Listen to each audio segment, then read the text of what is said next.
Muy buenas tardes. En nombre de la Universidad Nacional, del Instituto de Estudios Latinoamericanos, de la Facultad de Filosofía y Letras y del proyecto 200 años de la Independencia de Centroamérica, me complace muchísimo brindarles un atento saludo a toda nuestra audiencia que se conecta desde diferentes puntos del país e internacionalmente, y a nuestros distinguidos panelistas. La presente es una actividad interuniversitaria coordinada por la Universidad Nacional, en la cual estamos enlazando la participación del Instituto Tecnológico de Costa Rica, que está replicando en sus plataformas sociales esta actividad, y a la Benemérita Universidad Autónoma de Puebla de México.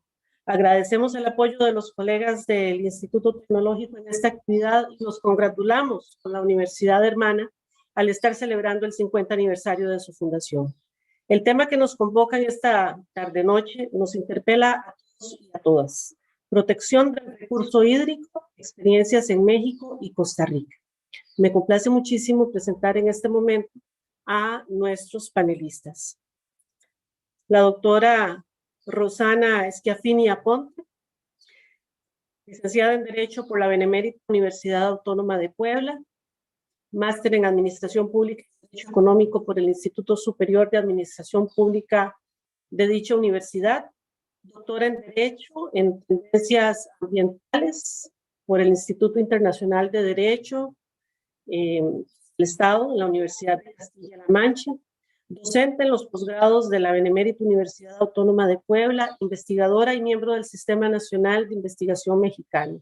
En sus publicaciones destacan la educación ambiental como propuesta para recuperar la racionalidad ambiental y el derecho al acceso al agua. Bienvenida, doctora Schiaffini Aponte. Contamos también en el panel. Bienvenida.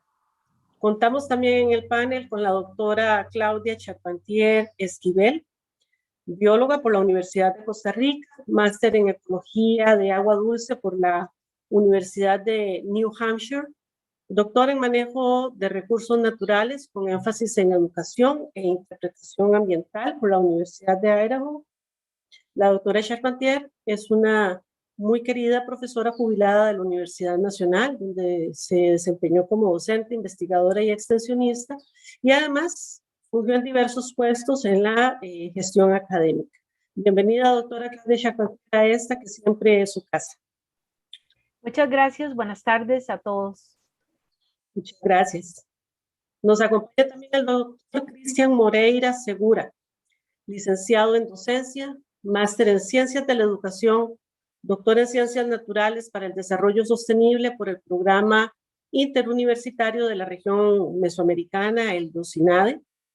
Es académico investigador del Instituto Tecnológico de Costa Rica, la sede de San Carlos, en áreas de educación ambiental y también con los equipos interdisciplinarios de administración de los acueductos rurales.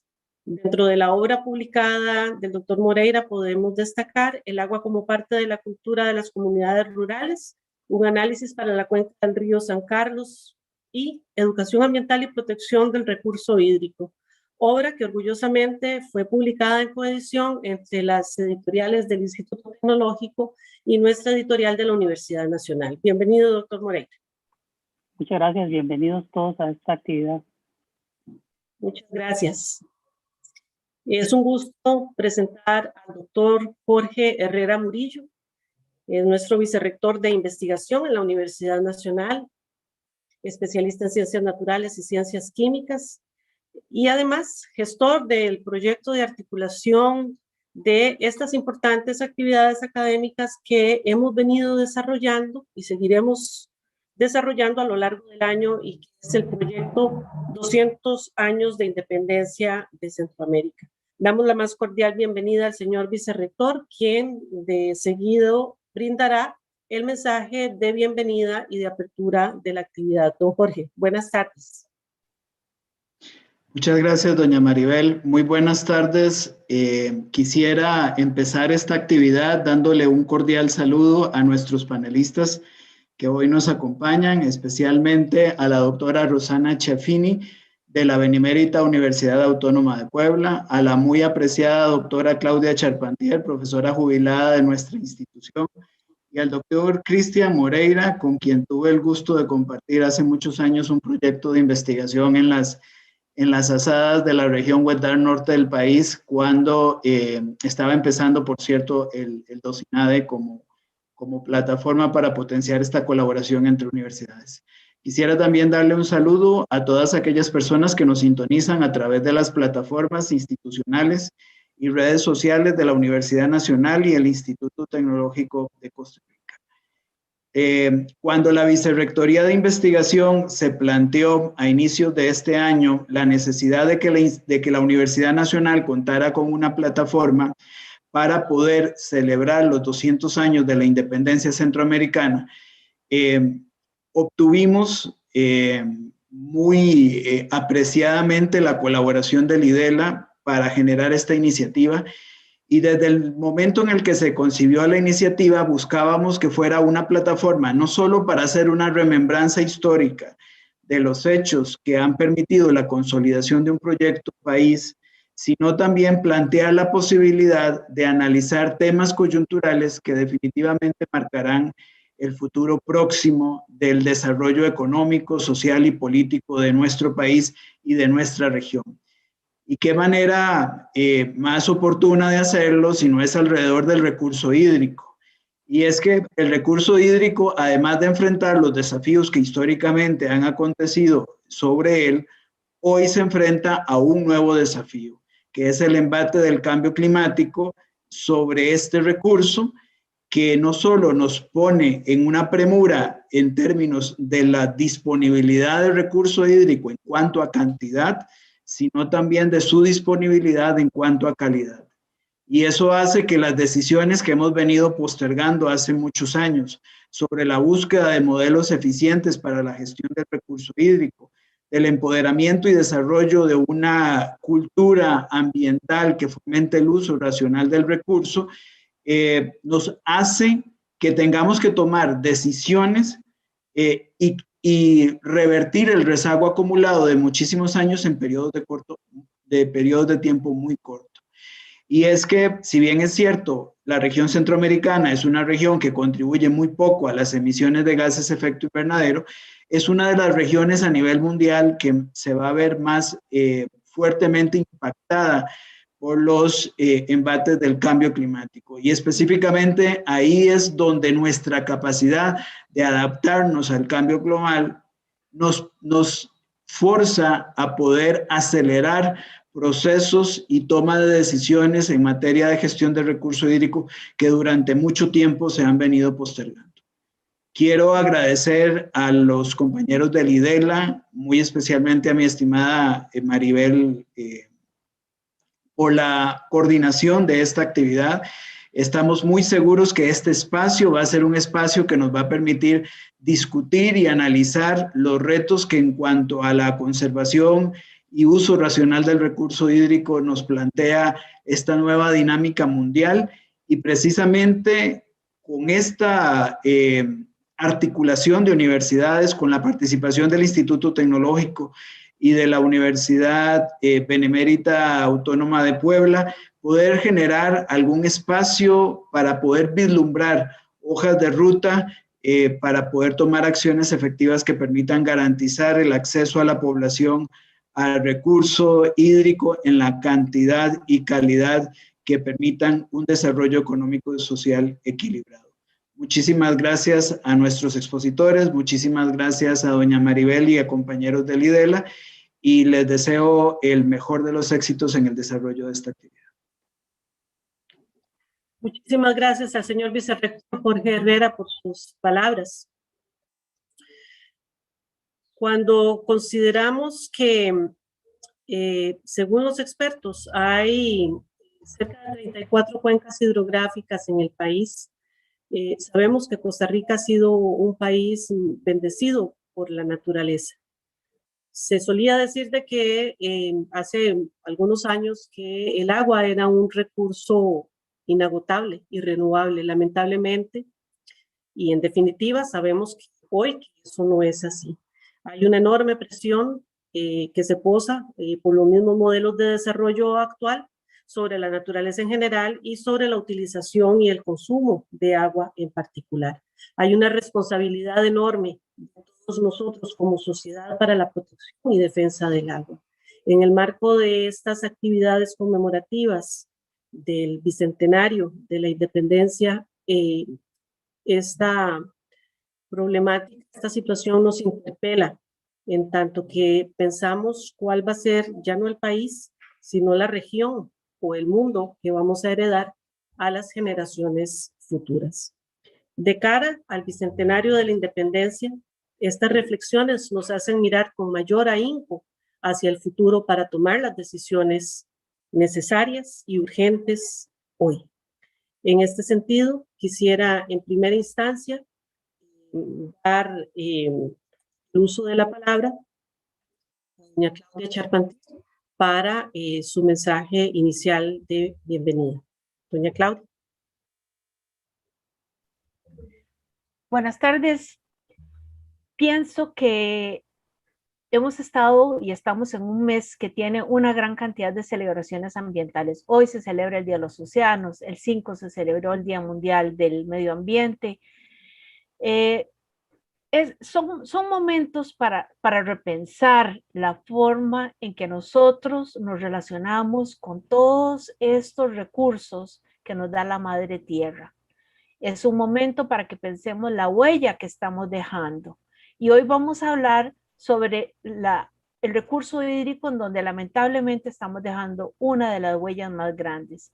Mi generación, que es una generación anterior a la de ustedes, tiene una gran responsabilidad en no haber atendido la situación hídrica en su momento y estarles heredando a ustedes y a las generaciones que vienen detrás de nosotros una situación que va a ser muy difícil. Buenas tardes. Muchas gracias, doña Claudia, por su mensaje. Damos el uso de la palabra al doctor Cristian Moreira para su mensaje de bienvenida. Muchas gracias por el espacio. Sí, es importante recordar que hoy vamos a abordar algunos temas que son comunes para México y Costa Rica y para otras zonas de nuestro preciado planeta.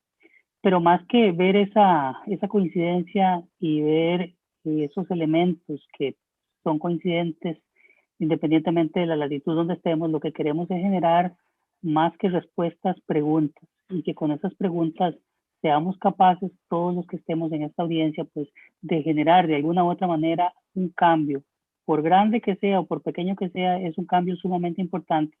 Y vamos a darnos por satisfechos si de toda la población que nos escucha el día de hoy, al menos una única persona cambia su forma de actuar y de ver el recurso que, como usted bien lo decía, Maribel, ya no es ese recurso inagotable, sino que ahora estamos en tiempos de escasez y estamos en tiempos de contaminación, y eso nos debe llamar a la reflexión. Muchas gracias a todos y espero que este espacio pues nos invite a esa reflexión. Muchas gracias, doctor Moreira. Damos la palabra a la doctora Schiaffini para su mensaje de bienvenida. Pues muchas gracias, doctora Maribel. Un verdadero honor, un gusto, una satisfacción estar entre ustedes, no solamente por su calidad humana, sino también por la coincidencia en el manejo de estos temas. Ya lo habíamos comentado en una reunión previa. Y cada vez constatamos, ¿verdad?, que son más los lazos que nos unen, que no tenemos grandes diferencias entre los países de México a la Patagonia. Celebro estos espacios, reconozco la labor de IDELA y les expreso mi profunda gratitud. Muchas gracias. Muchísimas gracias. Quisiera tal vez para iniciar esta conversación de hoy formular un par de preguntas para ir poniendo la base de nuestra conversación.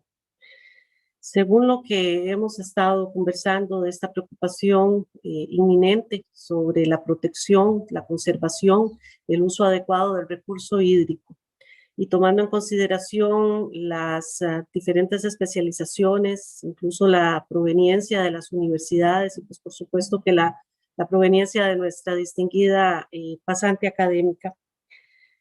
¿Cuál ha sido la evolución y las estrategias en la gestión del recurso hídrico en la experiencia de ustedes? ¿Y qué experiencias se podrían relacionar a partir de las prácticas seguidas en nuestros países respecto a este tema? Iniciaríamos con doña Claudia. Doña Claudia, voy a iniciar entonces mi presentación que sirva como marco para discusión más adelante.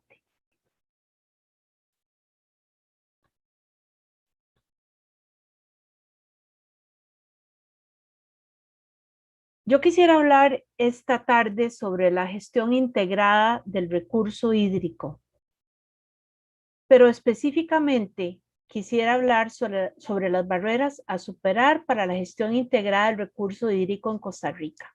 ¿Qué es una barrera? Una barrera es un obstáculo que me impide que yo haga X o Y cosa. Y hoy nos vamos a referir a obstáculos o barreras para trabajar lo que es el recurso hídrico en Costa Rica.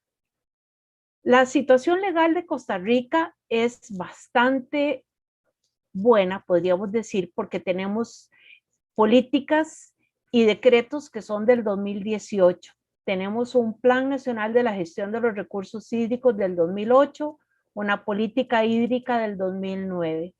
Pero los costarricenses no podemos ignorar que tenemos una ley de aguas que es del año 1942, donde las multas son adecuadas a la época de 1942. Se han hecho esfuerzos por aprobar una nueva ley de aguas en varias de las últimas administraciones, pero ha sido imposible lograrlo. Los actores en la gestión integral del recurso hídrico en Costa Rica, al igual que en Panamá y que en muchos otros países, incluye tanto instituciones gubernamentales como a los grupos comunales, como empresas privadas que dan el servicio de agua y de electricidad. Las letras en esta diapositiva nos indican el papel protagónico que tienen las instituciones o los grupos en la gestión integral del recurso hídrico. Por ley, la institución que se encarga de la coordinación y la principal gobernanza del recurso hídrico es el Ministerio del Ambiente. Seguido al Ministerio del Ambiente tenemos instituciones como el Instituto Costarricense de Electricidad, que es el que genera la electricidad. En la mayor parte del país utilizamos energía hidroeléctrica. El Instituto Costarricense de Acueductos y Alcantarillados, que como su nombre dice, nos da agua potable en muchas de nuestras comunidades. El Servicio Nacional de Riego y Aveniamiento, que se encarga de todos los proyectos de riego que tenemos en el país. Y paralelo a esto vienen las ASADAS. Las ASADAS son organizaciones comunales que se encargan de suministro de agua en las comunidades donde el Instituto de Acueductos y Alcantarillados no da el servicio. Pero tenemos también instituciones privadas como la empresa de servicios públicos de Heredia, que también dan el servicio, y las otras son instituciones gubernamentales. La gestión integrada de los recursos hídricos tenemos que entenderla bajo diferentes elementos que nos permiten entender que es un proceso. ¿Por qué? Porque el conocimiento y las herramientas que tenemos hoy día son muy diferentes a las que existían hace 10, 15 y 20 años. Por eso hay que verlo como un proceso. Este proceso debe promover el desarrollo y la administración coordinada del agua. Además de esto, tiene que estar estrechamente relacionado con la protección de los ecosistemas que nos están brindando esta agua que se utiliza en la mayoría de los quehaceres cotidianos, industriales, etc. Y además de esto, tenemos que tener el desarrollo de políticas públicas. Como vimos, las políticas públicas de Costa Rica sobre el recurso hídrico son bastante recientes. Si leemos, si buscamos lo que dice nuestra legislación sobre la gestión integrada del recurso hídrico, vamos a encontrar que explícitamente dice que tiene el fin de garantizar la cantidad y calidad hídrica para nuestras generaciones y para las generaciones que vienen detrás de nosotros. Además, habla de que debe asegurar la sostenibilidad de los ecosistemas naturales que proveen y proveerán la cantidad y calidad de agua. Aquí yo tengo el primer dilema, el primer problema, la primera interrogante que yo me hago, y es que siempre oímos hablar de cantidad y calidad de agua. Muy rara vez escuchamos en los mensajes de las instituciones como acueductos y alcantarillados hablar sobre sostenibilidad de los sistemas naturales o tratar de impulsar paralelamente y con la misma fortaleza la sostenibilidad de los ecosistemas naturales. Habla además en esta legislación de que para evitar conflictos entre los usuarios del recurso hídrico, y lo que más me preocupa son las palabras que usa, orientar las prioridades del gobierno. No, yo creo que tiene que ser definir las prioridades del gobierno y las prácticas de la sociedad son un enfoque de gestión integrada, o sea, tienen que ser cosas más fuertes. Disponer de políticas e instituciones. Bueno, sí, tenemos las políticas y las instituciones, pero no están trabajando bajo una perspectiva ecológica. Tal vez bajo una perspectiva social, económica, pero no ecológica. Y por último, habla de armonizar unas demandas sostenibles y la protección del ambiente con una apropiada gestión del agua. Hay varias cosas que me preocupan de esto, no solamente las palabras, sino el hecho de que no hay indicadores que nos permitan ver dónde se arrancó cuando se aprobó la ley y dónde queremos ir estando a lo largo de los años, 5, 10, 15 años. ¿Cómo sabemos que los gobiernos están trabajando hacia esa gestión integrada del recurso hídrico? De acuerdo a mis estudios y una tesis que hizo un estudiante panameño, tratamos de utilizar una tipificación de barreras o de obstáculos a la gestión integrada del recurso hídrico. Y hablamos de 3 tipos de barreras: barreras conceptuales, barreras actitudinales y barreras de control. Las barreras conceptuales son generalmente las barreras que se originan en la parte de conocimiento. Y en el caso específico de la gestión integrada de los recursos hídricos es una concepción errónea de los alcances y de los objetivos de la gestión integrada de los recursos hídricos. Las barreras actitudinales, y por actitud tenemos que entender, porque a veces en los documentos me encontraba que decía que tenemos que promover la actitud hacia la conservación del recurso hídrico. No, una actitud es una evaluación positiva o negativa de que yo haga algo. Una actitud no es sinónimo de hacer algo. Entonces, en este caso, las barreras actitudinales se refieren a las percepciones de los actores que trabajan en el recurso, con el recurso hídrico, de si esto que vamos a hacer de gestión integrada del recurso hídrico es tan importante como las otras cosas que yo tengo que hacer en mi trabajo y en la distribución de mi tiempo. Y por último, las barreras de control, que son, desde mi perspectiva, las más importantes, porque son las que van a definir si efectivamente, como decía Cristian, al menos una persona hoy decide cambiar la forma en que se relaciona con el recurso hídrico. Las barreras de control es tomar la decisión de seguir haciendo las cosas como siempre las hemos hecho, o por el contrario, cambiar. Y a la hora de que cambiamos, en el caso de la gestión integrada de los recursos hídricos, estamos hablando de no usar cosas que afectan mi desempeño, sino que tratar de ver cómo las superamos. O sea, encontrar las oportunidades, las habilidades y los recursos que nos permitan trabajar efectivamente por la gestión integrada de los recursos hídricos.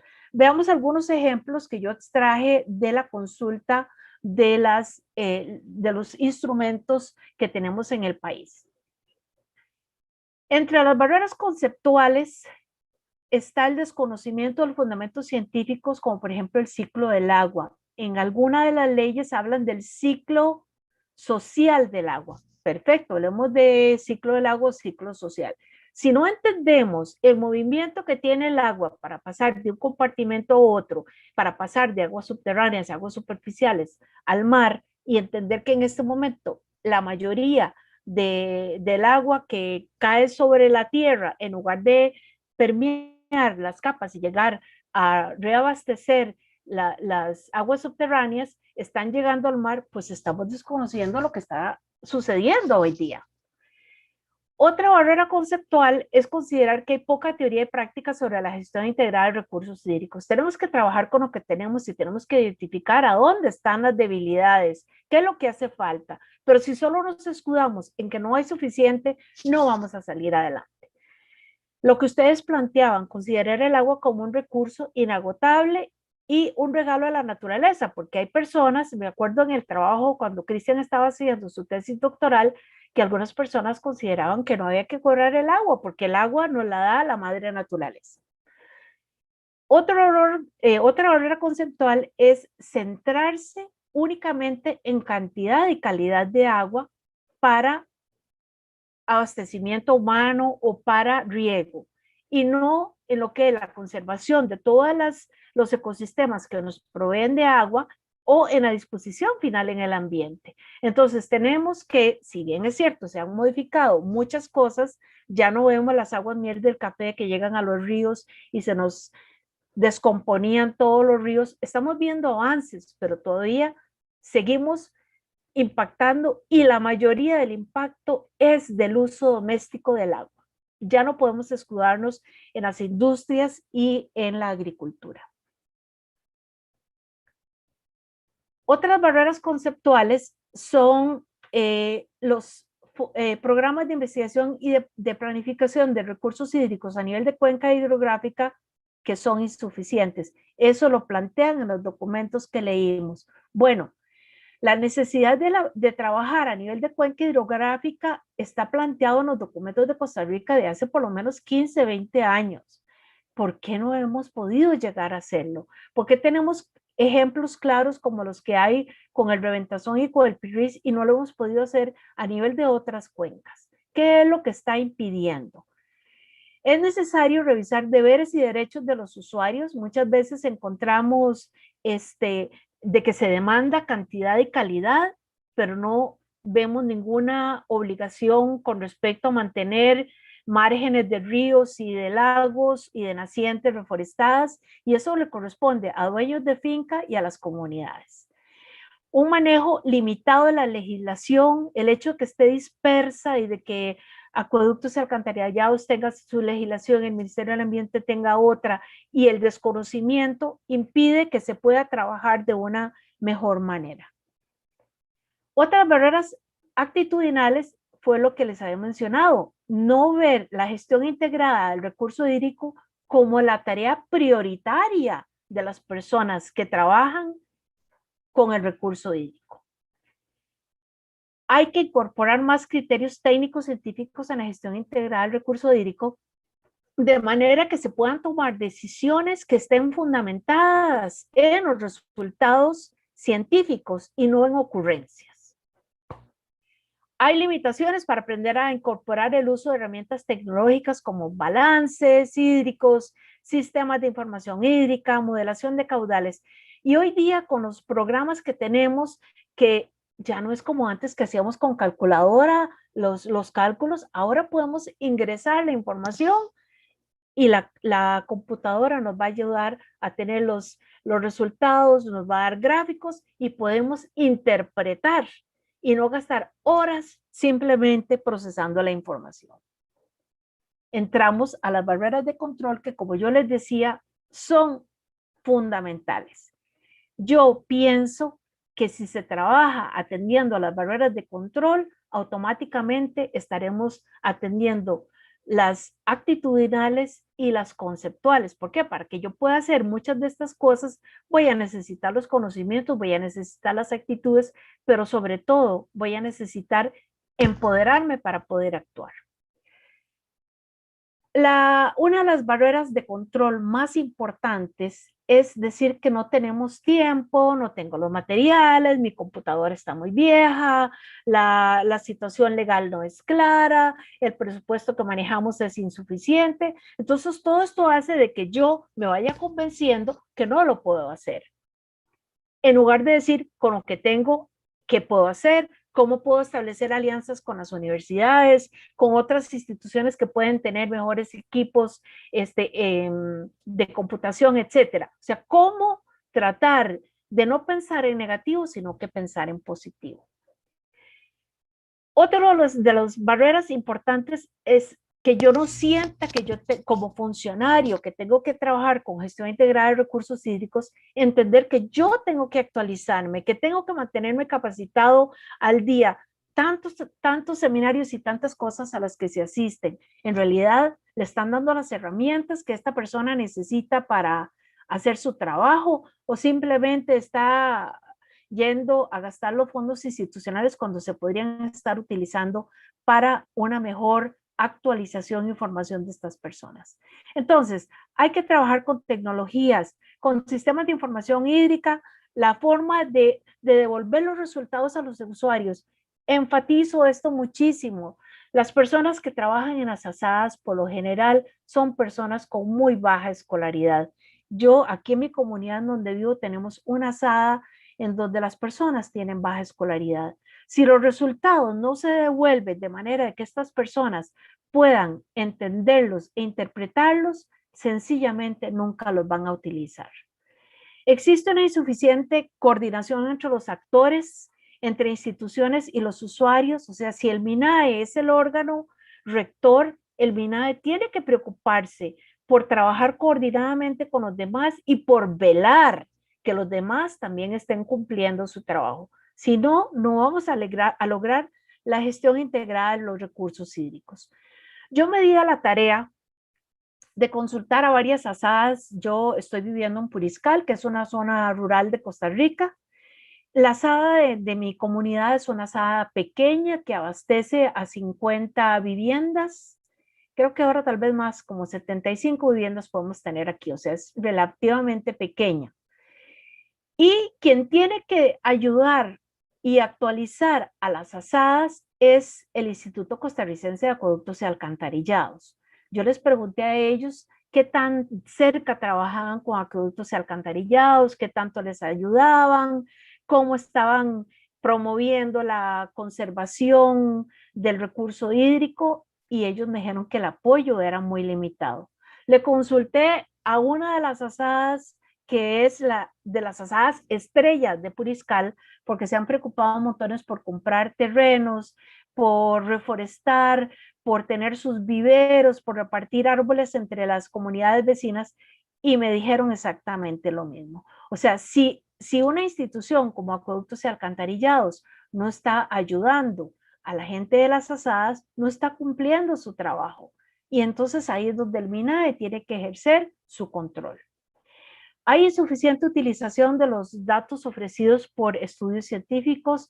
Cristian, yo creo que tiene información que puede compartir con las autoridades de acueductos y alcantarillados y con otras para tratar de ver cómo se coordina y cómo se puede favorecer más la divulgación de los resultados obtenidos en estudios científicos. Considero que hay una insuficiente revisión y aprobación de instrumentos técnicos para la eficiente gestión integrada de los recursos hídricos. Muchas de las barreras que yo encontré en la revisión de los documentos de Costa Rica y en las consultas que hice son semejantes a las que encontró Luis Escalante en Panamá. O sea que no estamos solos en esta situación. Eso me permite concluir de que si bien es cierto, hay esfuerzos en la legislación costarricense respecto a la gestión integrada de los recursos hídricos y que hay muchas experiencias a nivel comunal, si no se hacen serios esfuerzos para que los funcionarios encargados de la gestión integrada de recursos hídricos superen las barreras u obstáculos que les impiden hacer un trabajo adecuado, vamos a seguir igual. O sea, vamos a seguir con las leyes, con las políticas y sencillamente no estamos llegando a donde necesitamos para esta gestión integrada. Además, si no se hace de esta manera, el lograr compartir conocimientos, habilidades y destrezas con usuarios, dígase asadas o dígase empresas de servicios públicos de Heredia, otros que no son de las instituciones gubernamentales, tampoco se va a lograr. Entonces, si bien es cierto, estoy esperanzada en que esto salga adelante y como les decía, hay cuencas en donde se están haciendo trabajos maravillosos, como la cuenca de Reventación y del río Pirris, en la mayor parte del país necesitamos hacer una revisión y ponernos de acuerdo en que vamos por este camino y qué es lo que vamos a hacer. Muchas gracias, buenas tardes.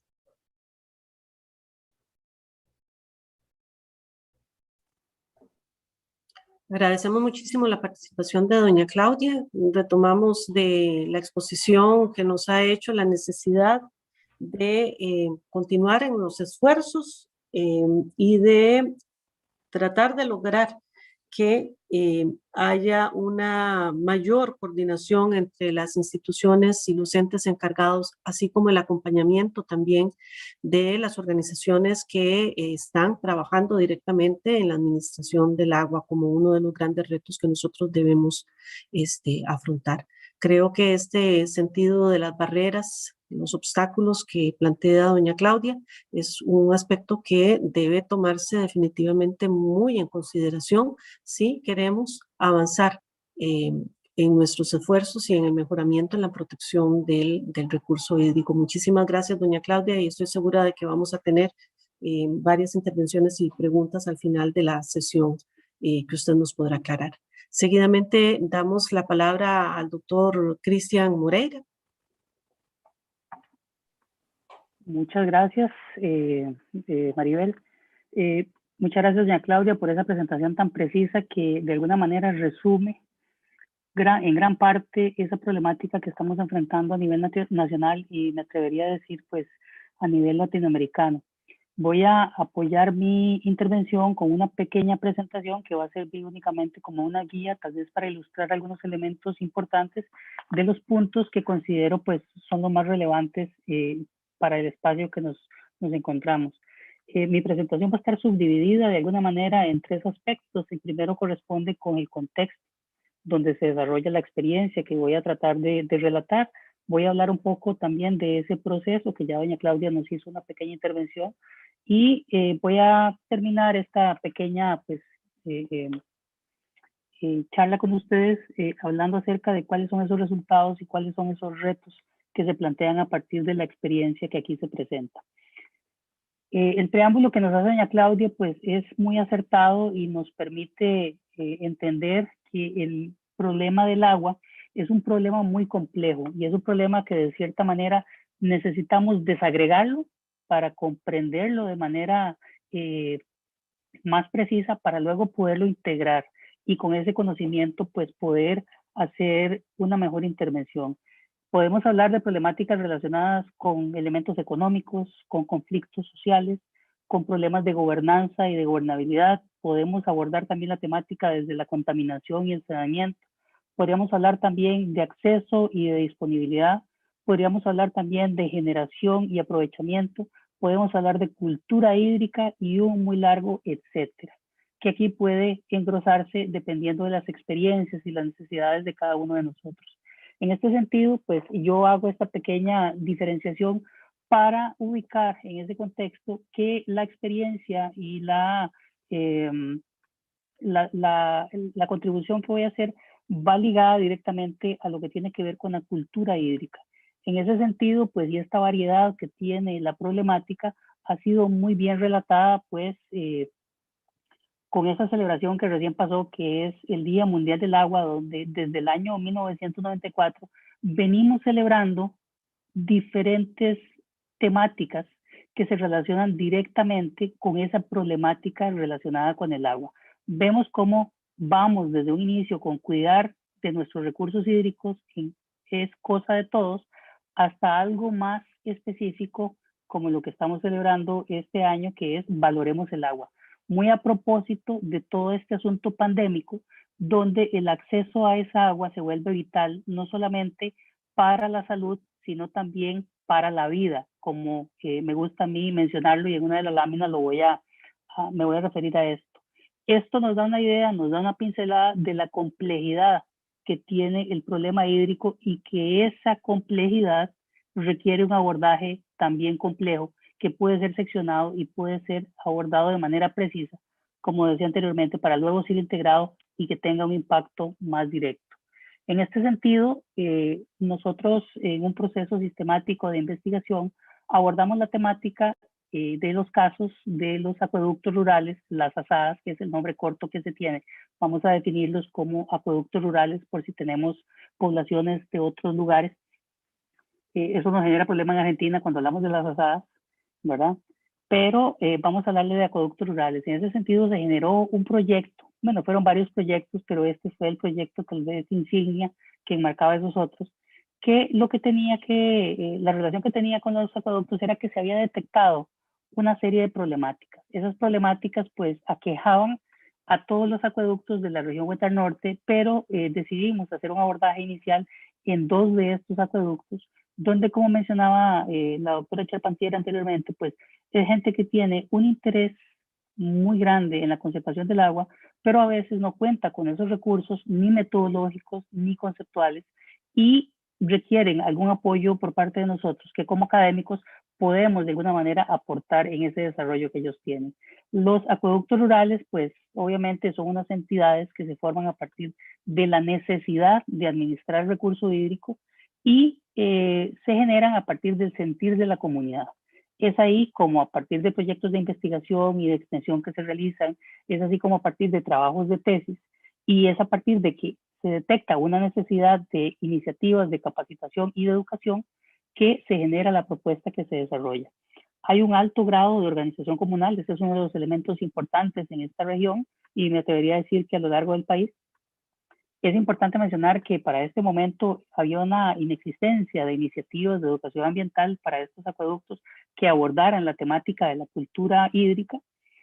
Predominaba lo que se considera activismo, que básicamente eso corresponde con actividades que son aisladas, que no son secuenciadas, que no tienen ese impacto, pues son actividades que son atomizadas. ¿Qué quiere decir esto? Que tienen un impacto muy poco, porque no han sido pensadas para que puedan ser desarrolladas de manera secuencial y de manera integradora. Esto, aunado a ese interés y a esa anuencia que mostraron estos acueductos rurales o las comunidades atendidas por estos acueductos rurales a participar en actividades de este tipo.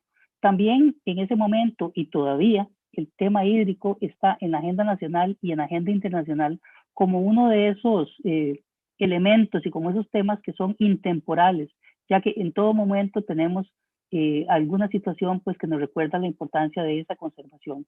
Y por supuesto, uno de los temas más recientes, pero que ya no lo es tanto, pues data del año 90, es el tema de la nueva cultura del agua, que trata de alguna manera de brindar esa nueva visión hacia lo que es la conservación del agua, que inicia en primera instancia como un movimiento político en España, que lo que pretende es básicamente evitar la privatización del recurso, pero que sigue con esos principios, esos ideales permeando en la cultura y se convierte pues en una forma de pensar que se denomina la nueva cultura del agua, que pretende pues justamente dar esa visión integradora de lo que es la conservación. En ese sentido, pues iniciamos con un proceso de sensibilización donde utilizando diferentes medios tecnológicos y diferentes metodologías participativas, tratamos de alguna manera de iniciar con ese proceso con las comunidades, donde no habían tenido tal vez ese acercamiento por parte de una universidad con un fin claro que era llevar una capacitación, pero trascender un poco más en lo que tiene que ver con la educación ambiental y la creación de esa cultura hídrica. En ese sentido, pues, planteamos una serie de actividades que conllevaban giras de campo y conllevaban también talleres participativos, donde teníamos pues la confluencia no solamente de los directivos de las juntas de acueductos rurales, sino de la población en general. Es así como con ese proceso de sensibilización logramos una gran participación donde la gente no solamente atendía los talleres, sino también conocía de alguna manera el origen de esa agua que llega a su casa y conocía las dificultades que se enfrentan para poderla llevar desde la montaña hasta la llave que dispensa el agua en cada uno de esos hogares.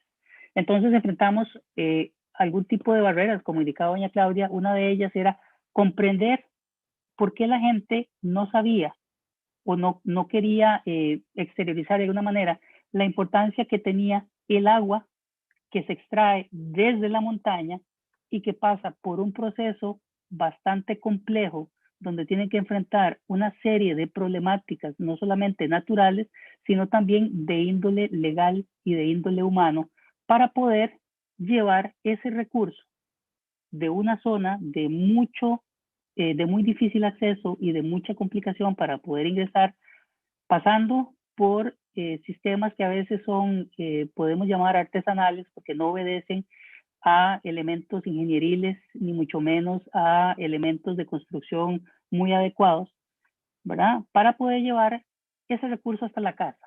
Ese fue uno de los primeros asuntos que tuvimos que tratar.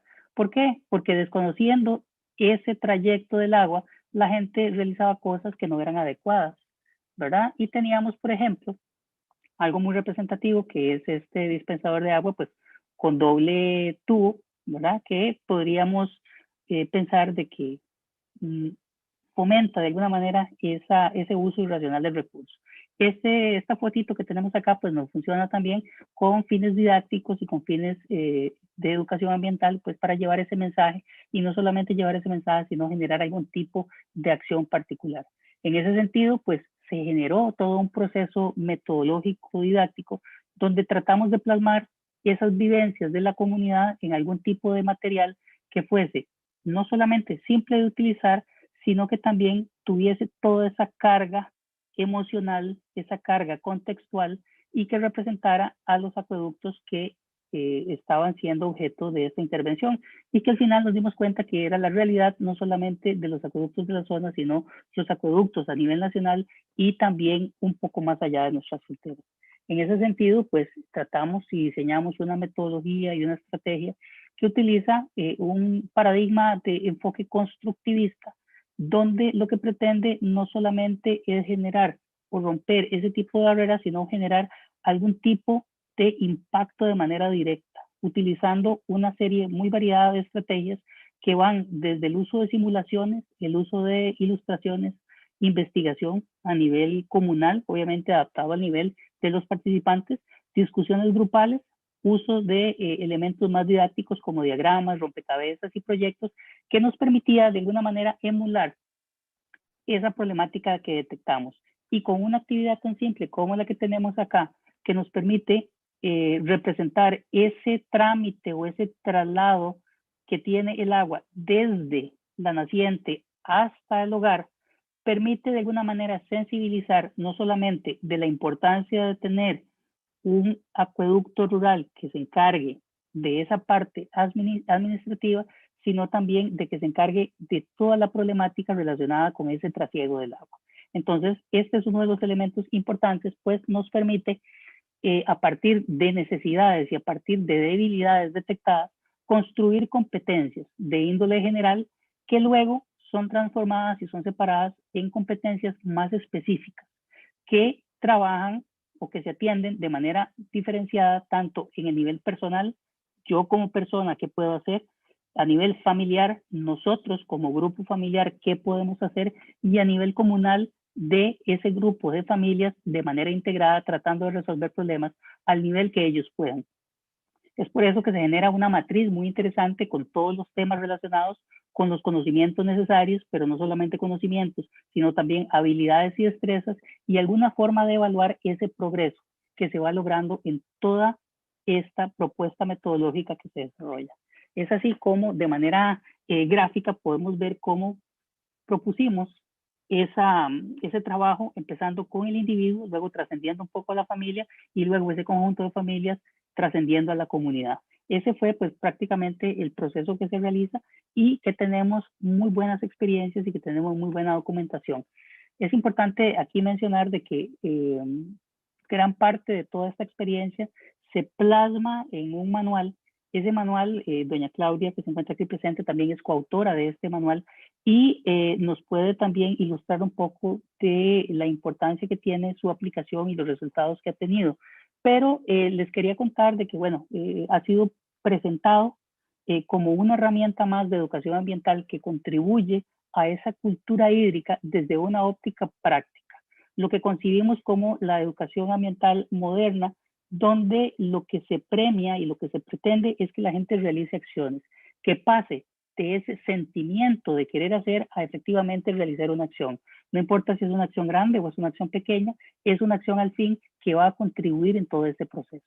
Entonces, este es el gran aporte que de alguna manera estamos generando y que estamos socializando, pues para que tengan un recurso que ha sido pensado desde la teoría, pero tiene una implicación práctica y tiene una aplicación inmediata, pues está diseñado con un lenguaje muy simple, un lenguaje muy sencillo y con instrucciones muy claras para que todo aquel que esté interesado en estos temas de cultura hídrica y de educación ambiental, pues tenga una herramienta de fácil acceso. En este sentido, no quiero extenderme en esta presentación, más bien dar paso a todas las preguntas que puedan existir y abordar algunas reflexiones finales. Consideramos que estos métodos de integración comunal y de participación ciudadana deben ser así, participativos y con un gran contexto especificado pues para que tenga esa inclusión que es necesaria y que la gente sienta tenga ese sentido de pertenencia y que por supuesto puedan participar de manera más activa. Utilizando pues materiales didácticos que como mencioné anteriormente son simples de utilizar pero tienen un fundamento teórico que lo que pretenden es mejorar esas debilidades detectadas y que potencian las fortalezas que también son detectadas y que existen a lo largo y ancho de nuestro país con los acueductos rurales y toda esta organización comunitaria que existe. También es importante el apoyo que se tenga de los líderes comunales y de sus grupos organizados, pues estos son pilares en todo este proceso. Nosotros como investigadores, nosotros como participantes en estos procesos, somos aquellos que iniciamos de alguna manera estos procesos, pero la comunidad es son los que tienen que darle ese seguimiento y dar esa continuidad. Entonces, por eso la importancia de tener esa vinculación directa con los líderes y con las organizaciones que estos representan.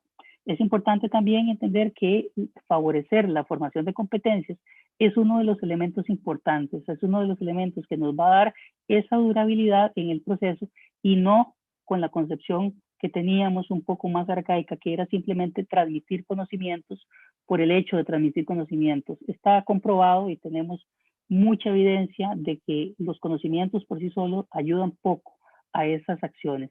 Tiene que ser un triunvirato muy interesante que implique ese saber que tiene la gente, esos conocimientos, tiene que implicar también ese saber hacer que incluye las habilidades y las destrezas que se generan y por supuesto ese saber ser que va relacionado con esas actitudes, con esas disposiciones, con esos valores que mencionábamos anteriormente y esos tres elementos pues están reflejados en lo que es y se concibe didácticamente como una competencia.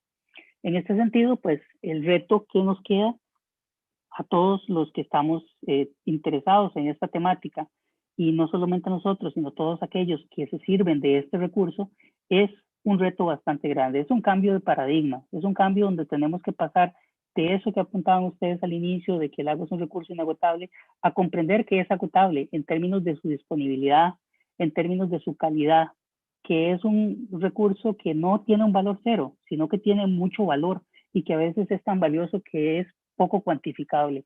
Tenemos que pasar de ese paradigma de desperdicio, de abundancia, porque aquí tenemos mucha agua y ese es un falso espejismo que nos ayuda a no apreciarla de la mejor manera, a ese uso inteligente y sostenible del que nos mencionaba doña Claudia en su presentación.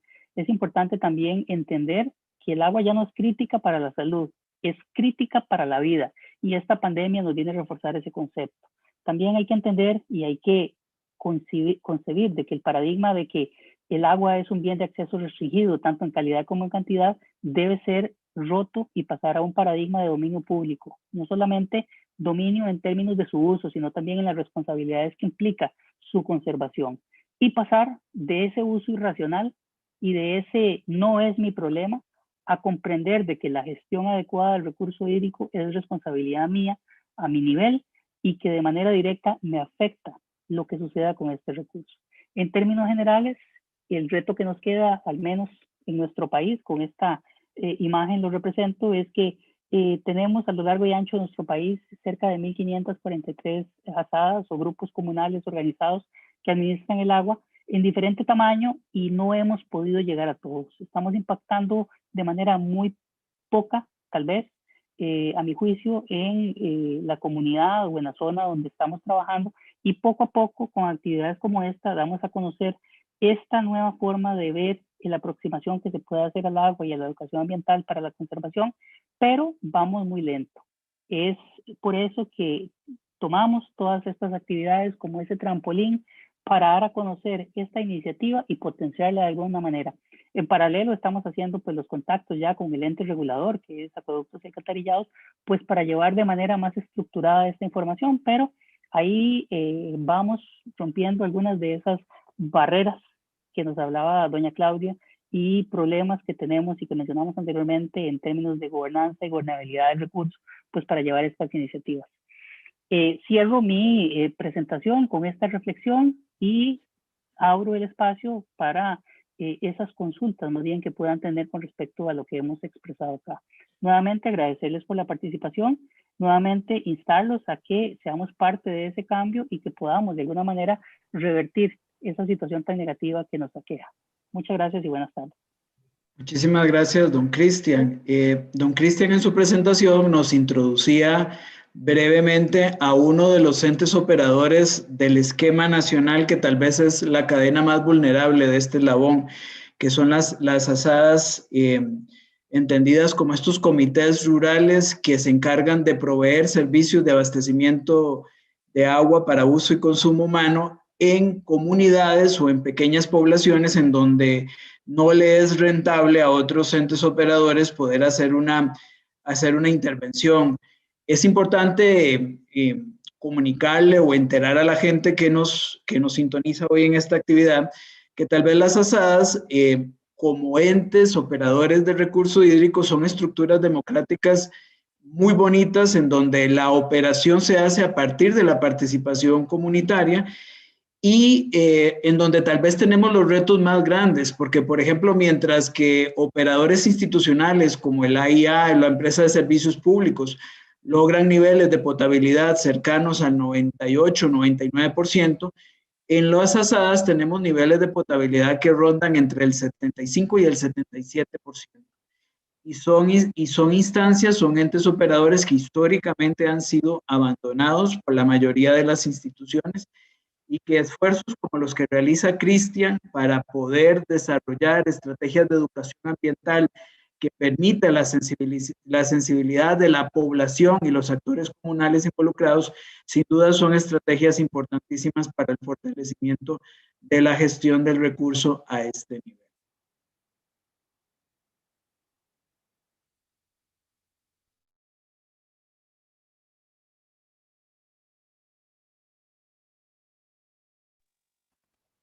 Muchas gracias por la participación, el comentario del doctor Herrera Murillo. Seguidamente damos el pase a la doctora Rosana Schiaffini para su presentación del día de hoy. Muchas gracias, doctora Maribel. Pues les decía, yo me congratulo de estar entre ustedes, de contar con su presencia cuando compartimos el tiempo, que es un recurso natural no renovable, el más valioso de todos, y en un tema tan importante, un tema vital como es el recurso hídrico, creo que lo tenemos muy bien aprovechados. Yo preparé una presentación muy breve, pero en lo que nos alcanza les debo decir que prácticamente estoy siguiendo el método inductivo, de tal manera que empezaremos un poco con México, enseguida, muy brevemente, porque estoy entre expertos. La verdad es que, Claudia querida, doctor Cristian, pues es un gusto aprender de los expertos, de quienes además meten las manos a la obra y nos convidan a seguir ese ejemplo. De suyo, pues creo que ya desde ahí puedo identificar esa ruptura epistemológica de solo teorizar, y siguiendo un poco el pensamiento de Albert Einstein, recordar, ¿verdad?, que es una locura pretender resultados diferentes si seguimos haciendo las cosas de la misma forma. Y es que cada vez los recursos naturales en general, no solo el hídrico, pues son más finitos, diríamos. En México, fíjense que en materia de planeación, porque ambos ya nos dieron las bases fundamentales, las premisas para continuar con este tema. Y diríamos que la planeación internacional que impacta directamente en todos los Estados miembros, me refiero a la Organización de Naciones Unidas a través de diferentes programas, en fin, bueno, pues hacen que nuestros gobiernos, el Estado, su fase pública, recoja estas instrucciones que pueden presentarse en resoluciones, convenios, conferencias, declaraciones, foros y demás, o la propia normativa, como son resoluciones, e impactar en nuestros respectivos andamiajes jurídicos. De tal manera que México tiene un programa nacional hídrico que se ocupa, fíjense, de la administración pública, lo pone como prioridad. Los retos, pues es una estrategia ante necesidades, ante el crecimiento y el desarrollo nacional. Yo que encontré en la planeación de Costa Rica, ya lo había dicho Claudia, el Plan Nacional de Gestión Integrada de los Recursos Hidráulicos. ¿Qué encuentro ahí? Pues una visión de Estado. Fíjense, cuando nos habla de una gestión integrada, pues entonces le está dando un enfoque sistémico a este tema que, como todos los recursos naturales, pues es complejo. Pero me encantó cuando continúa este documento costarricense y habla del aprovechamiento sostenible. He aquí la palabra mágica, ¿verdad? Ya está integrando esa visión, a diferencia del Plan Nacional Hídrico Mexicano. Y regreso a México. Me encuentro con el Consejo Técnico del Agua en Amexit, que la verdad resulta muy interesante y lo voy a dejar para más adelantito porque creo que ahí podríamos aprovechar nosotros los académicos alguno de estos puntos. Pero si ustedes identifican en la parte de México, su planeación es cuantitativa. Es decir, tenemos mucha demanda, muy poca oferta. En el caso costarricense, hay ese enfoque, decía yo, de desarrollo sustentable y de ahí nos dirige a lo que son las políticas nacionales y toca de desarrollo económico, bienestar social y respeto al ambiente. ¿Y qué creen que me recordó? Pues me recuerda el artículo 3º de Educación mexicano, el 3º artículo constitucional, que es el que maneja el concepto de democracia. Y nos dice que la democracia no solamente es un régimen político o una infraestructura jurídica, sino un sistema de vida para el constante mejoramiento económico, social y cultural del pueblo. Entonces yo encuentro esa identificación, no así en los documentos puramente hídricos. Posteriormente, vamos de México a Costa Rica, ¿verdad? Regresamos a México y después de los planes siguen los programas. Tenemos, por ejemplo, el programa de tratamiento de aguas residuales. Fíjense a la diferencia, ¿verdad? Dirigido a los municipios en México, tan solo en Puebla, que es de donde yo vengo, son 217 municipios. Ahí quedarían muy bien las asadas, Cristian, ¿verdad? Ese trabajo comunitario en el que nos podríamos vincular los universitarios. Yo he propuesto en estos temas de planeación que si cada instituto de estudios superiores, en Puebla hay más de 217 institutos de estudios superiores y universidades. Si nos hiciéramos cargo de un municipio, ofertaríamos nuestro conocimiento ante la necesidad de esos municipios. Entonces decía, ¿qué programas tiene México? Programa de tratamientos de aguas residuales, programa de agua potable, alcantarillado y saneamiento, que lo que pretende es ampliar la cobertura, calidad, protección de fuentes de abastecimiento y planes de seguridad del agua. El programa permanente de protección ecológica a estados costeros, El Programa Nacional de Reservas de Agua en México, ese sí me gustó, ¿eh? Es la norma mexicana, la NOM, ¿verdad? De caudal ecológico. Esto pues ya está muy rebasado, pues es del 2012. Y otro programa que con esto cerraría, porque ya saben que los abogados padecemos una hiperactividad legislativa y que no es garantía de que las cosas se hagan bien, ¿verdad? Entonces, en el último programa que menciono es el sectorial derivado, esto pues es obligado, ¿verdad? Del Plan Nacional de Desarrollo 2019-2024. ¿Y cuál es el eslogan? Agua como pilar de bienestar. Entonces, ustedes saben que la ideología de los gobiernos pues va a reflejar su accionar. Y por eso quise mencionarlo. Regresando a Costa Rica. Después de ese plan se mete a políticas nacionales, entre otras la Política Nacional de Áreas de Protección de Ríos, la Política Hídrica Nacional, la Política Nacional de Humedales, la Política Nacional de Agua Potable y la Política Nacional de Adaptación al Cambio Climático.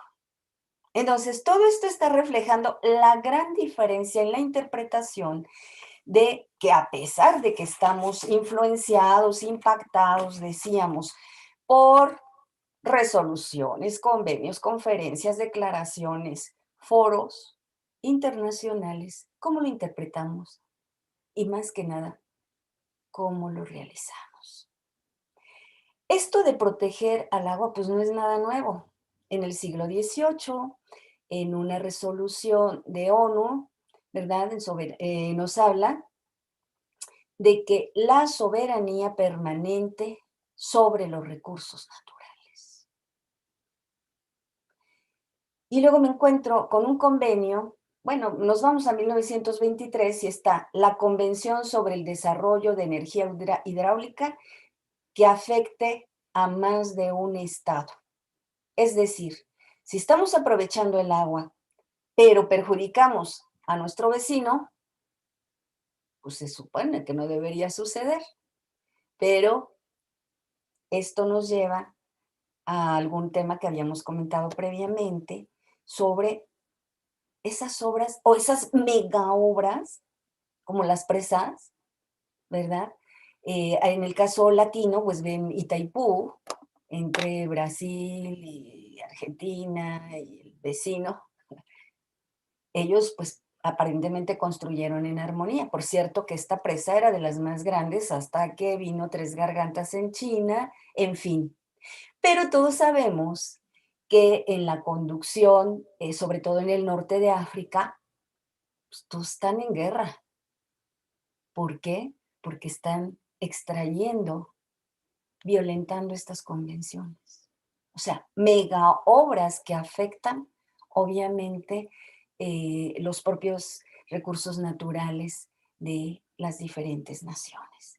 ¿Y a qué nos lleva esto? Pues a conflictos. En el caso de México, pues si tenemos conflictos entre vecinos, de algún multifamiliar, y luego entre municipios, y luego entre estados, de tal manera que hemos llevado a juicio en Sonora, Nayarit y demás, y están en la Suprema Corte. ¿Pero qué va a resolver el tema legal? Muy poco. ¿Qué va a resolver la educación ambiental? Pues todo. ¿Qué va a resolver elevar la conciencia? Pues todo. O sea, porque podemos tener un principio de equidad intergeneracional, ¿verdad? Es decir, tomar lo que requerimos, pero pensando en las generaciones venideras. Sí, pero si nuestra educación no es tal, pues vamos a seguir comportándonos como depredadores. De tal manera que incurrimos en conflictos o en que la madre tierra pues busque su equilibrio, y sabemos perfectamente que la extracción de aguas subterráneas está impactando en este momento sobre el propio, ¿verdad, Claudia? Sobre la inclinación del eje terráqueo. O sea, ¿qué estamos haciendo entonces? Repitiendo conductas anticientíficas, antisociales, depredadoras y demás. Y nosotros, como académicos, pues ahí es donde, en el caso nuestro, pues compartimos ese compromiso y esa deuda, ese adeudo social. Claudia, tú decías, tu generación queda mucho a deber. Yo creo que somos todos los habitantes de este hogar común, en la medida en que nuestro comportamiento sea irracional en el uso del agua o en cualquier otro. Tenemos, por ejemplo, ya la Declaración de Dublín sobre Agua y Desarrollo Sostenible, donde nos habla que el aprovechamiento y gestión del agua como planteamiento de participación de usuarios. Los planificadores, los responsables de decisiones, la participación de la mujer y el valor y bien económico del agua. Otra declaración, pues la de Estocolmo, sobre el medio ambiente humano. Pues creo que eso es lo que buscaríamos ser, ¿verdad? Para preservar recursos naturales y, como decía, hacer posible este principio de equidad intergeneracional. Otra declaración, pues la de Nueva Delhi, donde nos habla de agua potable, eliminación de desechos y que deben ser el eje de la gestión integrada de los recursos hídricos. Insisto, normas hay muchas, a nivel internacional, a nivel nacional, a nivel doméstico. Pero, ¿cómo lo hacemos efectiva? ¿Por qué no se cumple la norma? Pues porque no hay precisamente esa conciencia. Como para ir terminando, mencionaría la Conferencia de Naciones Unidas sobre el Medio Ambiente y Desarrollo, ¿verdad? O también se le conoce como la Cumbre de la Tierra, Río de Janeiro, por ahí del 92 parece, ¿verdad?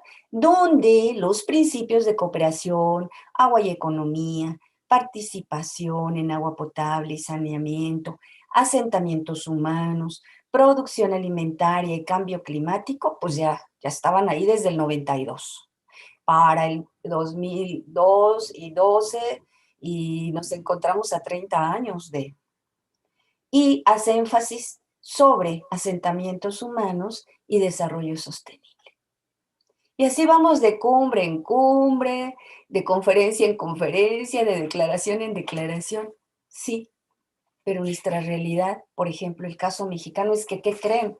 Les decía, aparte del conflicto entre vecinos o de multifamiliares y demás, Puebla, por ejemplo, de donde yo vengo, o Ciudad de México, pues fue trazada en una zona en la que no hay agua. Y vivimos en el absurdo, porque para que llegue agua a Ciudad de México, es eso tan poético y bonito que nos mostraba Cristian, de que se ve el origen del agua. Pues no es cierto, porque nuestra agua llega, pues casi por cisternas, vivimos al tandeo, y esa es una problemática en la que nos vamos a reflejar todos, ¿eh? No les deseo ningún mal a los ticos, que ya ven, siempre les reconozco que la marca tica la valoro más yo que ustedes mismos, pero sí debemos ocuparnos del tema, porque pues al ser tan ricos, pues lo desperdician. ¿Por qué no van pensando mejor en ese tema de la bursatilización que tocamos en otro momento? ¿Por qué no van pensando precisamente en esas plantas tratadoras o en que yo creo que han hecho las cosas muy bien hasta ahora, pero hay que prepararse para lo que viene? Y según todos los estudios serios, bueno, pues esto no rebasa la década. Y yo los veo todavía muy confiados en precisamente su riqueza natural, no solamente hídrica. Y es lo bonito de estos encuentros, ¿verdad? A diferencia, como decía, de esas cumbres en las que nuestros representantes van y comprometen todo, pero bueno, que finalmente pues no se cumple.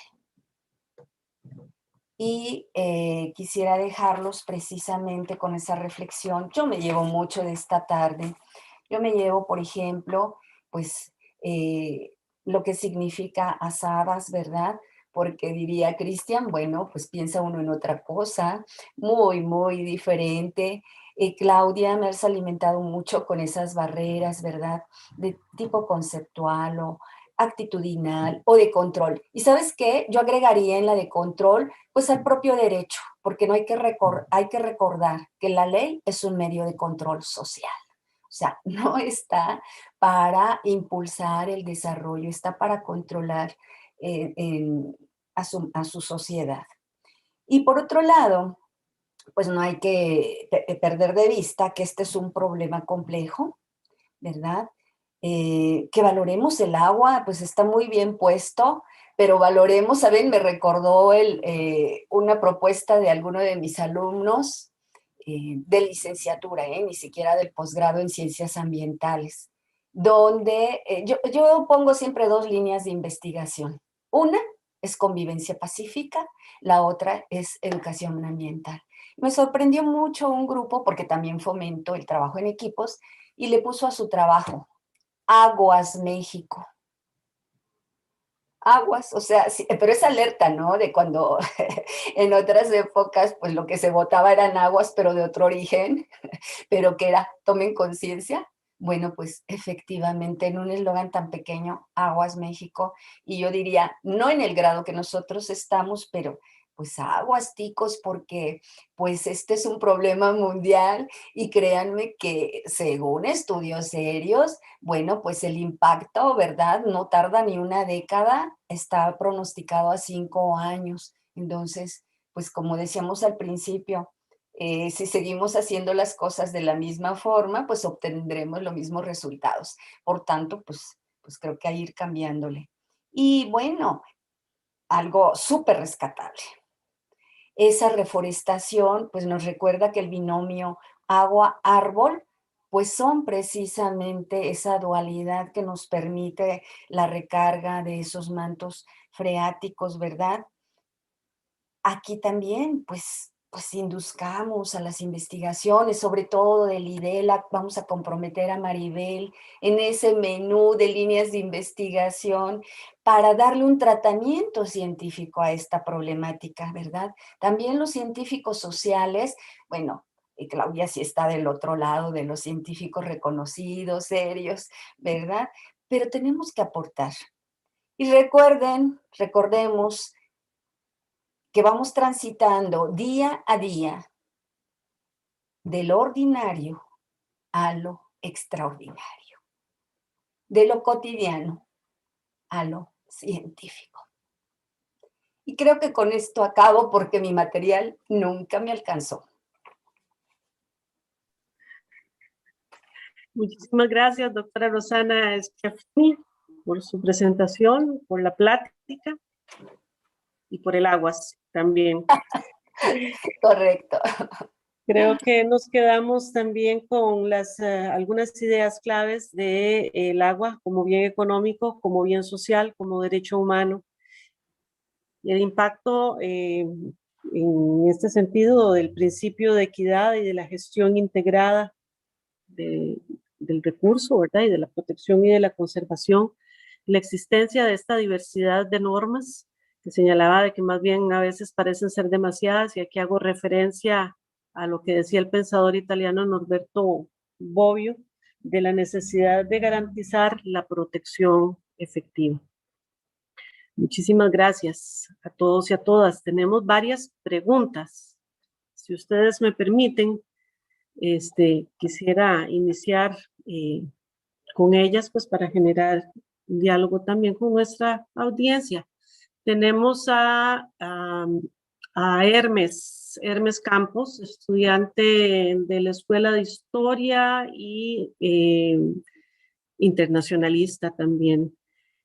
Señala, de acuerdo con los planteamientos de las personas exponentes, ¿cuáles son los principales desafíos que identifican ustedes para Costa Rica de cara a un mundo globalizado donde la obsesión por el consumo de cosas termina ocasionando un profundo desastre para nuestros ríos? ¿A quién le gustaría referirse? Hacia...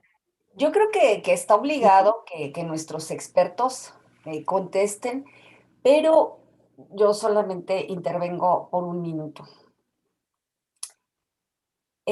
México, por su situación geográfica, pues es vecino de la potencia económica, ya no la más grande, ¿verdad? Los chinos ya lo destronaron, pero aún así, para México, pues no podemos cambiar de vecinos. Si pudiéramos elegir, segurito, o nos acercábamos con ustedes o veíamos la forma de acomodarnos. Eso no es posible.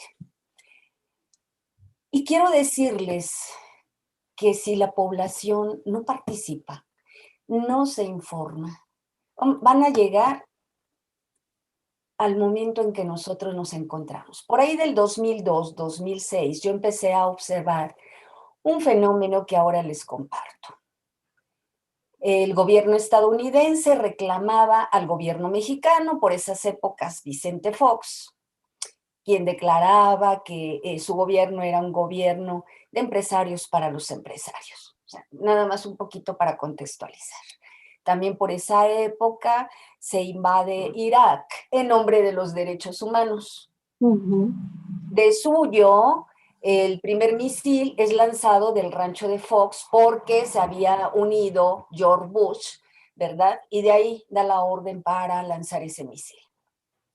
Pero en lo que nos atañe a nosotros, mexicanos, tercermundistas, subdesarrollados, porque conforme a las reglas del eurocentrismo, ese es el juego, ¿verdad? Pues, ¿qué creen? Voy viendo en titulares de periódicos, notas igual por internet, notas en la radio, en fin, que el gobierno estadounidense estaba reclamando al gobierno mexicano el pago de los 2 últimos quinquenios de agua. Les confieso que para esa etapa, pues yo ignoraba mucho de que pudiera haber adeudo de agua. O sea, si con la deuda externa, pues ya sabemos que no sé cuántas generaciones van a pasar para que podamos pagarla, bueno, a mí ya no me toca, por supuesto. Imagínense la sorpresa cuando conozco de ese tratado de 1944 por el cual se hace un manejo de las aguas superficiales.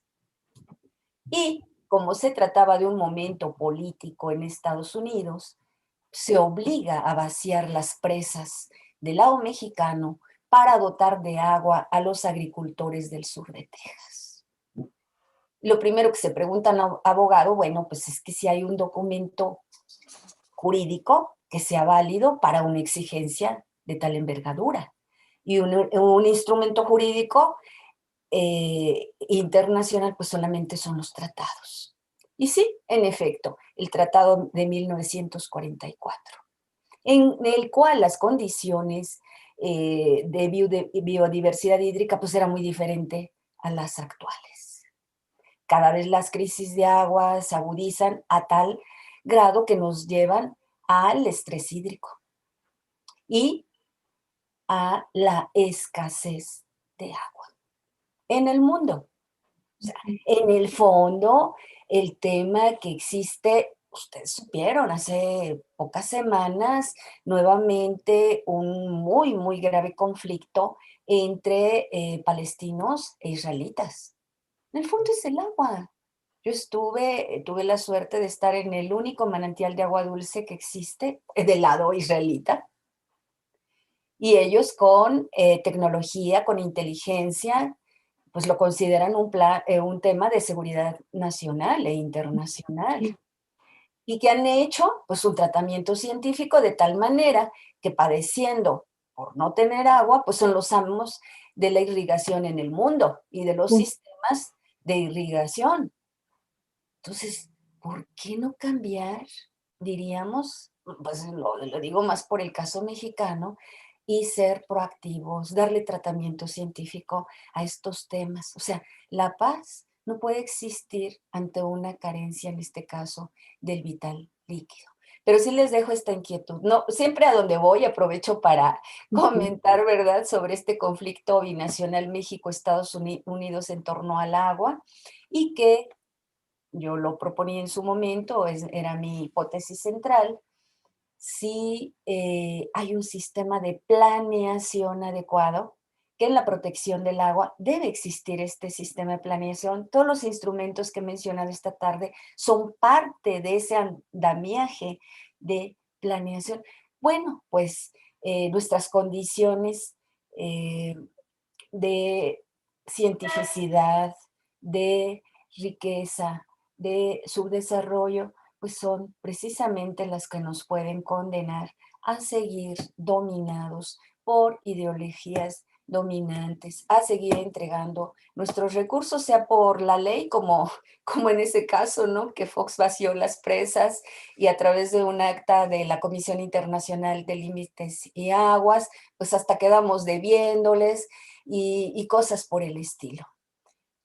Para defender nuestra soberanía, nuestros recursos naturales, hay que conocer primero, hay que estar informados y difundir precisamente este conocimiento. Y creo, insisto, que los académicos estamos obligados.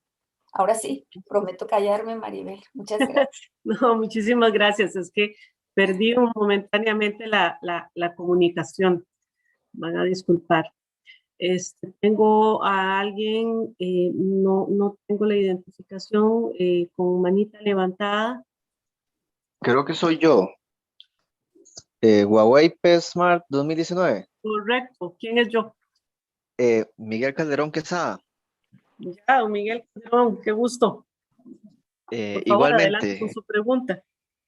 Bueno, era como tipo pregunta y también tipo participación, porque bueno, estuve escuchando a los exponentes, muy buenos, muchísimas gracias por estas exposiciones, pero creo que vale la pena recalcar, y lo acaba de decir la profesora justamente, ¿verdad? También, que todos estos tratados, por ejemplo, la Declaración de Dublín, New York, todas estas que existen en protección del recurso hídrico, nacen desde el status quo dominante, ¿verdad? Entonces tienen ciertos objetivos y persiguen ciertas dinámicas. Por ejemplo, si uno lee la Declaración de Dublín, se da cuenta que al mismo tiempo que dice que el agua es un recurso vital para el ser humano, dice también que es un bien económico dentro de la misma declaración. Entonces establece que es un recurso vital para el ser humano, pero al mismo tiempo un bien económico. ¿Por qué? Porque abre ciertos portillos para la privatización del recurso, ¿verdad? Y sabemos que también dentro de algunas de las ideologías de la economía ambiental, que no suele ser tan solidaria como el nombre lo plantearía, también se habla muchas veces de que, bueno, de que el agua no se protege como se debe, ¿verdad? Que para proteger el agua hay que privatizarla, hay que cobrar mucho por ella, y eso genera un asunto muy quisquilloso con respecto a la desigualdad social y económica que existe, ¿verdad? ¿Cómo es que le vas a poner un precio muy alto, dizque para conservarlo, a un bien que es esencial y que es vital para poder subsistir dentro de la raza humana, ¿verdad? Para que los humanos podamos subsistir, por así decirlo. Y vemos casos como Chile, donde el agua ya está privatizada y que se amparan muchas veces en motivos de cuidar el recurso, pero todo lo que sucede es que la gente de clases bajas no tiene acceso a ese recurso y tiene que usar aguas residuales de otros lugares para bañarse. El agua que se consume es mínima y está afectando su salud, entre otras cosas. Entonces es cuidarla para quién, ¿verdad? La pregunta que muchas veces deberíamos de hacernos.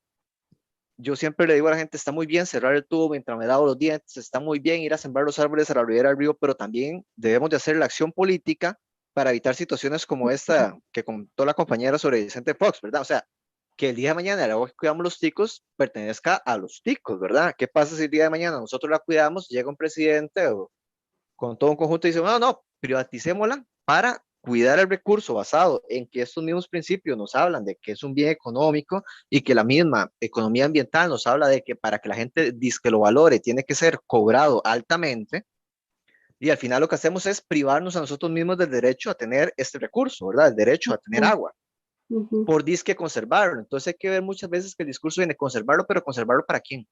¿Es para nosotros? ¿Es para ciertas élites que se busca conservar este recurso? Porque el día de mañana simplemente lo privatizan y nuestra misma policía, como se hace actualmente, pues estaría defendiéndolo para que no se violente la propiedad privada que podría verse, ¿verdad? Entonces, estos casos nos invitan mucho a reflexionar de que aunque estas herramientas nos pueden ayudar, también tenemos que empezar a generar nuevas herramientas, herramientas que vayan a enfocar que este recurso, si bien hay que cuidarlo, pertenezca y sea siempre de acceso humano, ¿verdad? Con un precio asequible al cual podamos accesar todos y todas, porque no se vale, como lo hacen varios sectores de la economía ambiental actualmente, decir, bueno, no, quien pueda utilizar el recurso, que los recursos es un recurso muy rico, muy vital, entonces más bien hay que protegerlo mucho, y sabemos que Deutsche Bank y otros bancos ya están hablando de que Centroamérica realmente no valora el agua como es, de que ya en Wall Street se metió el agua de varios estados, ¿verdad? Al mercado especulativo, ¿cómo nos pondría eso a nosotros en un futuro? En bastantes condiciones de desventaja, y que además ya se está volteando la mirada hacia ver cómo se privatiza este recurso del cual, dicho por ese mismo banco, no se le está sacando el beneficio económico que se debería. O sea, y estas palabras nos deben de alertar hacia dónde se está moviendo el mercado, ¿verdad? Entonces, que tenemos que proteger recursos, sí, muy bien, pero también tenemos que asegurarnos de que siga siendo de nosotros. Muchas Correcto. gracias. Muchas gracias, Miguel, por su participación. Le daría tal vez a don Cristian, que ha estado trabajando con las asadas, y puede referirse brevemente al señalamiento del compañero Calderón para ir Muchas gracias. cerrando también. Muy amable por la pregunta. Esa pregunta pues da pie para otra actividad de este calibre, ¿verdad? Y con el mismo tiempo y tal vez con muchas más intervenciones, porque esa pregunta que usted hace y esa temática pues tiene muchas aristas. Aquí, bueno, ahí les puse en el chat un documental que es importante ver en algún momento, que habla justamente de esa aproximación mercantilista que se hace del agua, que se llama El agua en la mira de los tiburones financieros, que es producido por la televisión alemana. Es muy interesante, dura cerca de 40 minutos, y nos habla de eso, de que la visión que tienen algunos banqueros, como ellos lo llaman, es que el recurso no se está cuidando, y por tal razón hay que darle un valor para que sea más apreciado y que entonces la gente lo cuide sí porque sí. O sea, eso es simplemente una reducción mercantilista de algo que no debe ser mercantilista. ¿Qué es lo que sucede aquí? Bueno, antes me preguntaba alguien por la cultura del agua. La cultura del agua surge como un movimiento social, y muchas de las conquistas que se han tenido en diferentes niveles son a partir de esa conquista social y a partir de ese movimiento de base que genera ese cambio presionado o razonado, depende como uno lo quiera ver, sobre esas políticas que inciden de manera directa, en este caso en el recurso hídrico, ¿verdad? Razón de eso es que tengamos una política, perdón, una ley de agua que data del año 42, ¿verdad? Y que han habido varios intentos en la Asamblea Legislativa de modificarla y ampliarla y no ha llegado a un buen puerto. ¿Esto por qué? Porque obviamente hay intereses comerciales y las multas que se pagan por el mal uso que se hace del agua son ridículas. Entonces yo creo que, digamos, este tipo de foros, este tipo de actividades, este tipo de discusiones, más allá de las que, de la queja de que no se está haciendo nada, nos debe, como usted lo decía, invitar a esa reflexión y a que tomemos tal vez ese grupo de personas que estamos inconformes con esta situación y que hagamos algo. Eso es pasar de la inconformidad y de la emoción a una acción puntual. Eso es básicamente lo que mucha gente ha hecho a nivel nacional cuando les están truncando el derecho al agua. Sardinal es un ejemplo de eso, ¿verdad? Donde ellos han cortado de manera directa ese tipo de intervenciones. Yo no estoy diciendo que aquí que tengamos que tomar la ley por nuestras manos, pero sí a veces nosotros los académicos nos quedamos únicamente en la queja, en el periódico de más circulación nacional, en el artículo científico, y no pasamos de ahí.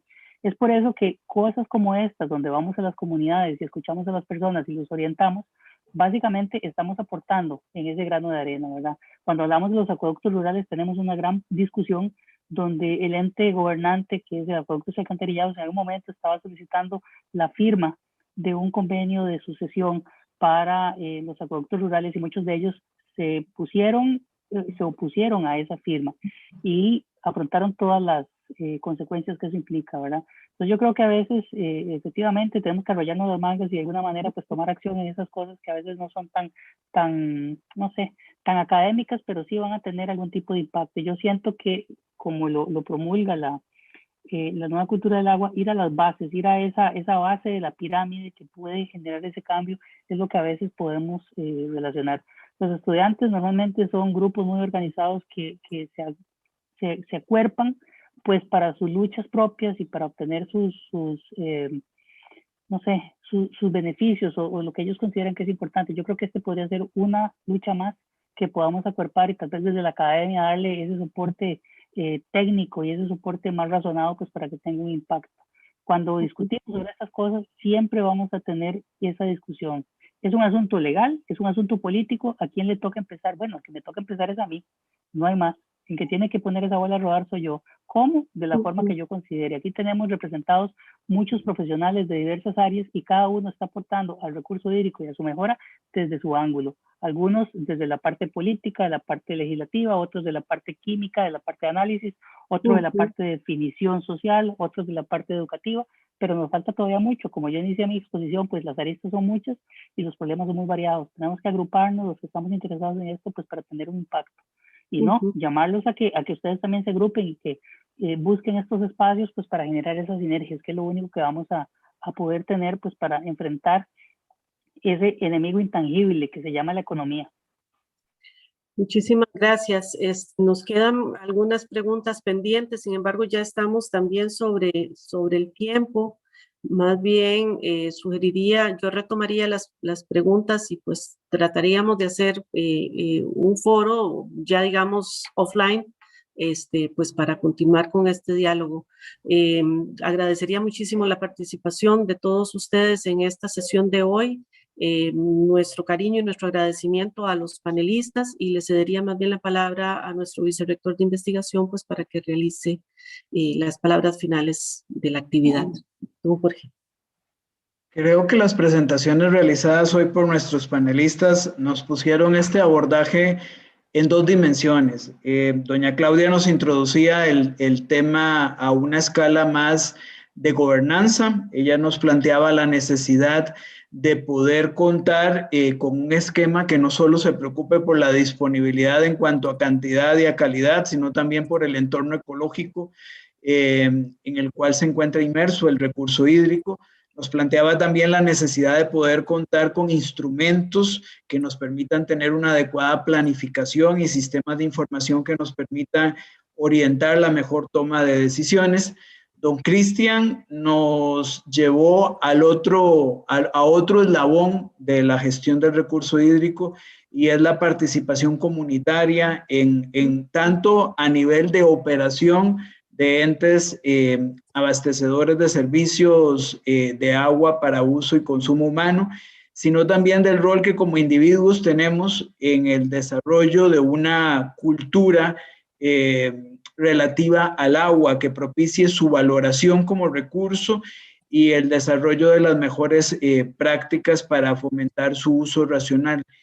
Y doña Rosana nos hizo con muy buen tino una reflexión en el sentido de que nos indicó que no solo es necesario contar con un excelente marco normativo, sino que también es la importancia de generar conciencia sobre el rol que nosotros jugamos como individuos, la necesidad de hacer un uso racional de los recursos y la necesidad de poder hacer una valoración adecuada del recurso hídrico como un recurso natural agotable.